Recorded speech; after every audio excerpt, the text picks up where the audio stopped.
अस्सलाम वालेकुम। Welcome to our channel my doctors. I am doctor Ayesha Akbar, physiotherapist. आज हम जो बात करेंगे, टॉपिक ऑफ डिस्कशन जो हमारा है वो है फ्रोज़न शोल्डर। टॉपिक सेलेक्ट करने की बेसिक रीज़न ये थी कि ये बहुत कॉमन है फ्रोज़न शोल्डर। इसको एडहेसिव कैप्सुलाइटिस भी बोलते हैं। इसमें जो आपके शोल्डर है, मतलब एक साइड का जो आपका शोल्डर है वो ज़्यादातर इन्वॉल्व होता है। मोस्टली 40+ फीमेल्स में ये कॉमन होता है फ्रोज़न शोल्डर। इसमें जो शोल्डर्स के सराउंडिंग टिश्यूज़ हैं वो स्टिफ हो जाती हैं। आपकी रेंज ऑफ मोशन, मतलब आपकी जो फुल रेंज नहीं जा रही होती, आपकी डेली लाइफ एक्टिविटीज़ इसमें अफेक्ट हो रही होती हैं। और रात को सोते हुए बहुत ज़्यादा सिवियर पेन होती है, जिसकी वजह से पेशेंट को उसमें भी डिस्टर्बेंस होती है। तो आज मैं इसका बताऊंगी कि बेसिकली इसकी रीज़न कौन कौन सी होती हैं, इसमें फेजेस कौन कौन से आते हैं फ्रोज़न शोल्डर में, इसकी पैथोफिजियोलॉजी, इसका बैकग्राउंड क्या है, और इसको हम लोग डील कैसे कर सकते हैं। मतलब इसमें डेली हम लोग एक्सरसाइज कौन कौन सी करके जो इसमें रेंज अपनी इम्प्रूव कर सकते हैं। So let's start.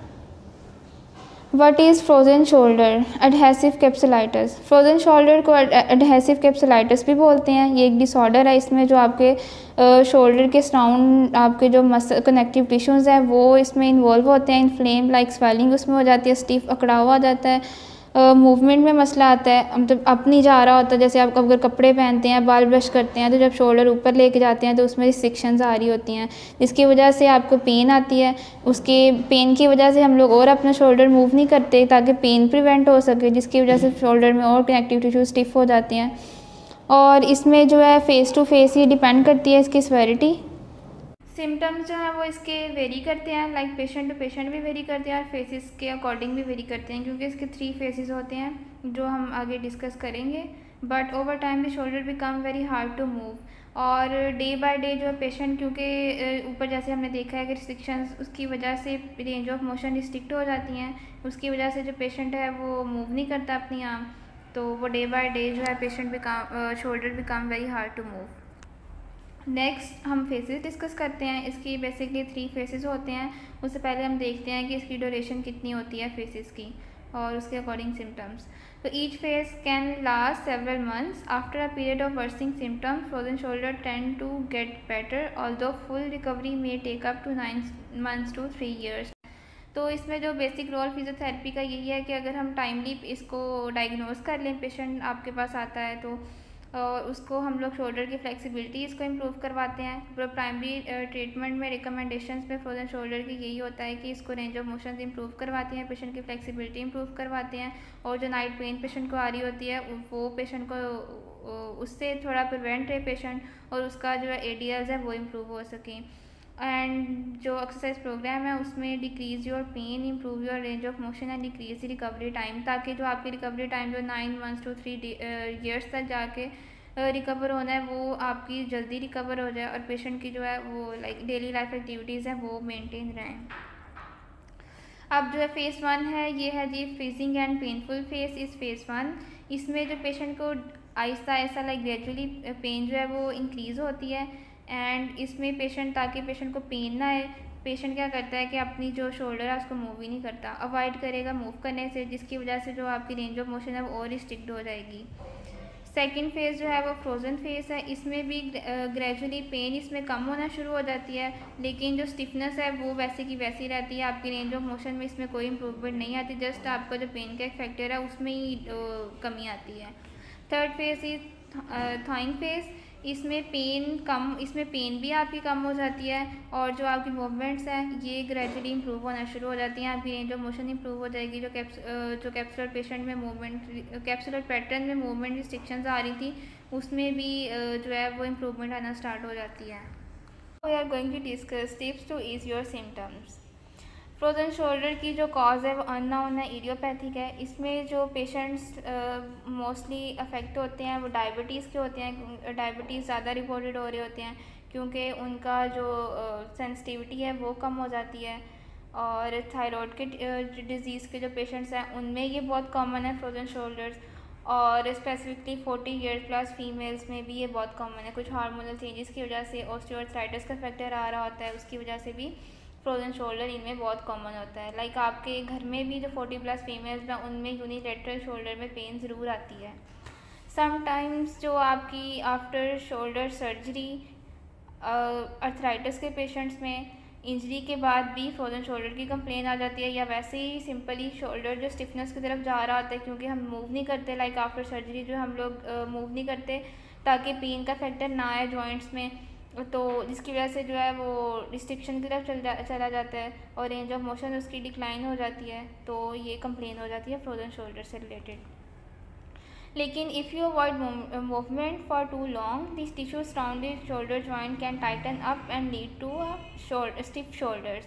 वही बात कि अगर हम मूवमेंट से अवॉइड करेंगे तो हमारे जो जॉइंट्स हैं, उन टिश्यूज़ हैं वो सराउंडिंग वो टाइटन हो जाएंगे, स्टिफ हो जाएंगे और रेंज ऑफ मोशन डिक्लाइन हो जाएगी, जिसकी वजह से जो है हमें फ्रोजन शोल्डर की कंप्लेन आती है। Now what you feel when you having frozen shoulder, like frozen shoulder में किस टाइप का फील होता है, या लाइक किस टाइप की आपको पेन्स फील हो रही होती हैं, और कौन कौन सी आपकी डेली लाइफ की एक्टिविटीज़ हैं वो उनमें रिस्ट्रिक्शंस आ रही होती हैं, और कितना आपका जो है वो एरियाज अफेक्ट होते हैं। Having a frozen shoulder can be a painful and disabling condition that normally affect only one of your shoulders. Frozen shoulder में मोस्ट कॉमनली जो बहुत पेनफुल होता है, पेशेंट को नाइट पेन्स आ रही होती हैं, स्लीपिंग बहुत डिस्टर्ब होती है पेशेंट की, अपने जो लाइक अपने डेली लाइफ के जो काम है, ड्रेस अप करना खुद को, कॉम्बिंग करनी, उनमें भी इश्यूज़ आ रहा होता है। जैसे ही बाजू ऊपर लेके जाता है तो पेशेंट जो है वो पेनफुल कंडीशन हो जाती है। तो इसमें जो पेन फेल्ट होती है आपके शोल्डर में, और जो रेडिएट साथ आपकी ना सिर्फ शोल्डर में लाइक स्कैपुला में भी जा रही होती है, नेक भी इसमें अफेक्ट हो रही होती है, आपकी अपर आर्म भी अफेक्ट हो रही होती है, समटाइम पेशेंट की फिंगर्स तक पेन जा रही होती है। तो ये पेनफुल स्टेजेस में ज़्यादा कॉमन होती है आर्म तक पेन जाना। You have a difficulty with simple tasks like getting dressed up, brushing your hairs, reach overhead or away from your body. इसमें हम लोग बेसिकली अगर ये सिम्टम्स आ रहे होते हैं तो इसमें घर में अगर आप हॉट और कोल्ड पैक से भी यूज़ करें 5 to 10 मिनट्स या 10 to 15 मिनट्स भी, तो आपकी जो पेन की सेवेरिटी है वो कम हो जाती है। और place a thin towel between your skin and cold और hot pack to prevent a rash और burn.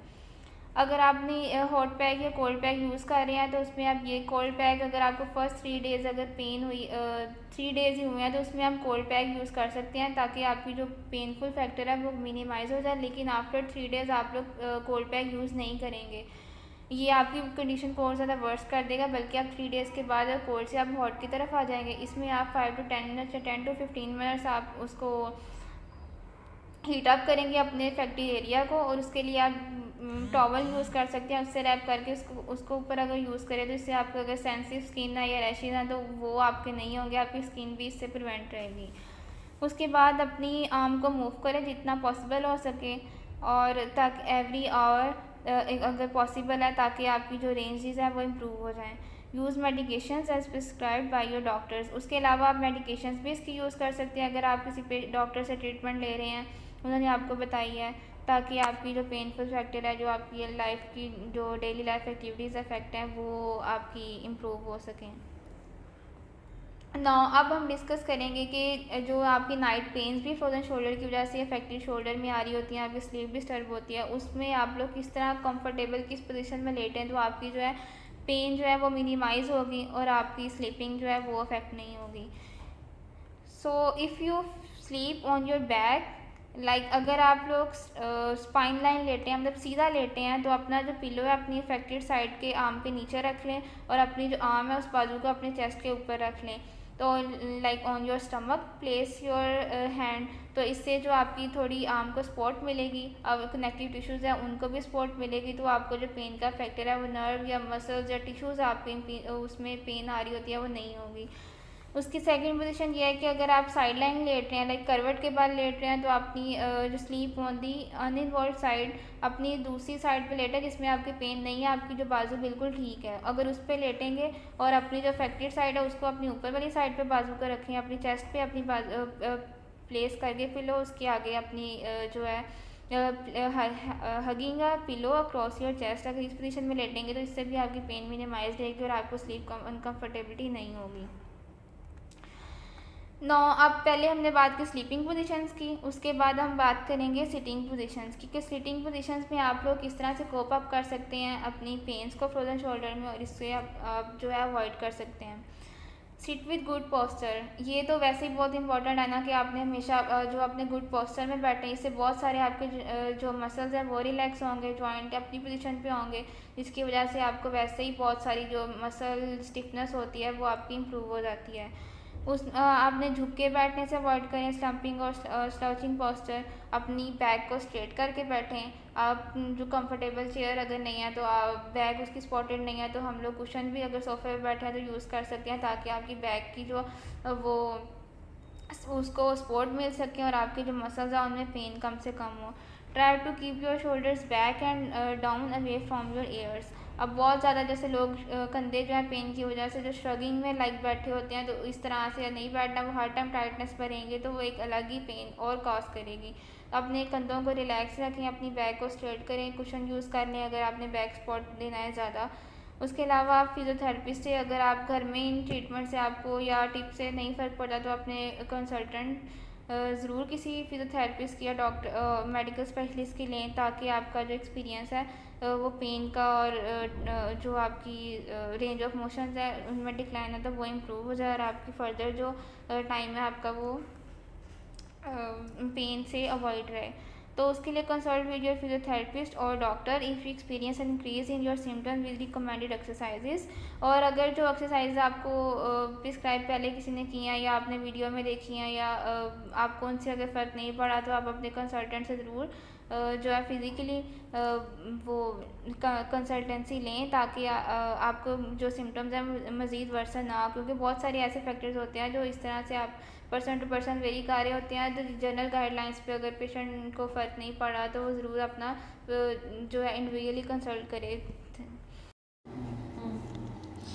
Now let's start rehabilitation guideline. इसमें जो आपको 4 तरह के इक्विपमेंट्स चाहिए होते हैं जो आपके घर में इजीली अवेलेबल होते हैं: टॉवल, चेयर, स्टिक और पिलो। शोल्डर ब्लेड सेटिंग जो है इसमें इस जो एक्सरसाइज है इसमें आपने 5 रेपिटेशन मतलब 5 बार दिन में करना है, या फिर अगर आपका बहुत ज़्यादा पेनफुल फेस है तो उसमें आपने हर घंटे के बाद इसको रिपीट करनी है 5 टाइम्स एक्सरसाइज।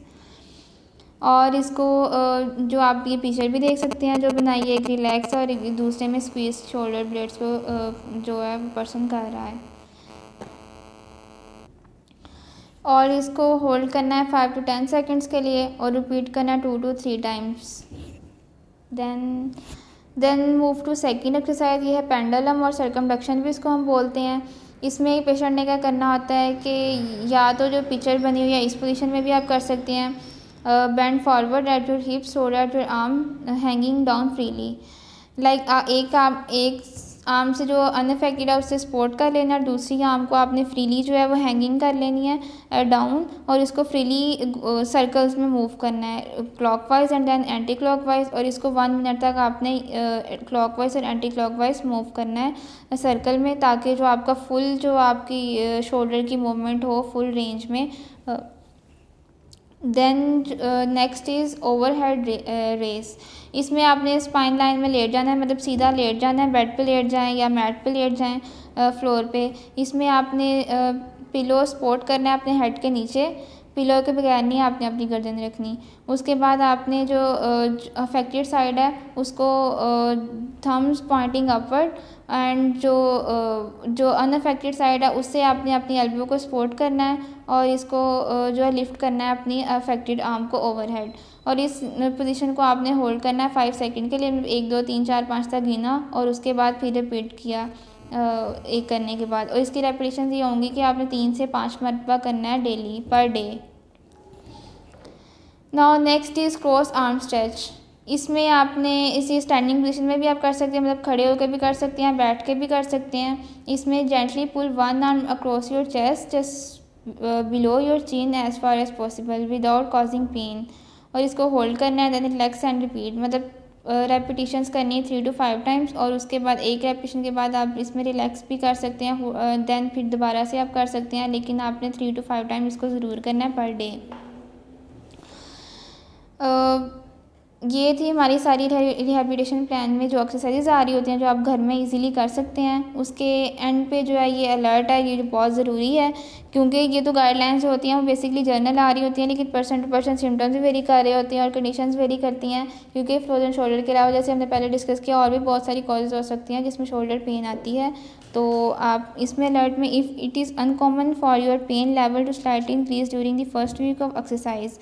इसमें क्या होगा कि आपकी जो पेन है वो स्लाइटली, अगर आपने रिहैबिलिटेशन प्लान को फॉलो किया है या घर में आप कोई और भी एक्सरसाइज कर रहे हैं उसके नतीजे में अगर आपको सिम्टम्स आपके वर्स हो रहे हैं और अगर आपकी पेन नहीं जा रही, तो इसमें आपने ये नहीं करना कि आप इस चीज़ को अवॉइड कर दें और आप यही फॉलोअप पे लगे रहें, बल्कि आपने अपने डॉक्टर जो घर के पास है या जो भी आप जिसके पास आपको जाना इजी है, आप ज़रूर कंसल्ट करें जाके। At the end of 4 week you don't notice improvement in their condition. और उसके अलावा सेकेंडली ये भी, अगर आपको पेन भी नहीं है और आपकी रेंजेस भी इम्प्रूव नहीं हो रही इन एक्सरसाइज करने के बाद, तो आपने ज़रूर कंसल्ट करना है और इस चीज़ को अवॉइड नहीं करना। और कंसल्ट योर फिजियोथेरेपिस्ट और doctor if experience increase your symptoms. Again वही बात जो मैंने आपको पहले भी बताई है कि रिकमेंड एक्सरसाइज के बाद भी अगर आपको फ़र्क नहीं पड़ा तो मेडिकल स्पेशलिस्ट से आप ज़रूर एडवाइस लें और अपनी जो रिसीव फ्रॉम योर फिजिशियन और other health care professional. If you have persistent health care problem और if you have additional questions consult your doctors. इसके अलावा अगर आपको बहुत सारी और क्यूरीज़ हैं और भी इशूज़ हैं इससे रिलेटेड, लाइक मैंने जैसे आपको बताया रेफर्ड पेन भी समटाइम्स आ रही होती है, आपकी कार्डिक पेन हो सकती है या और भी बहुत सारी पेन्स होती हैं जो ओरिजिन से अवे पेन्स आ रही होती हैं, तो उसमें भी आ रहा होता है। और अगर आपको पेन वर्स हो रही है तो आप ज़रूर कंसल्ट करें। And kindly for listening this lecture और थैंक यू वेरी मच। जज़ाकल्लाह।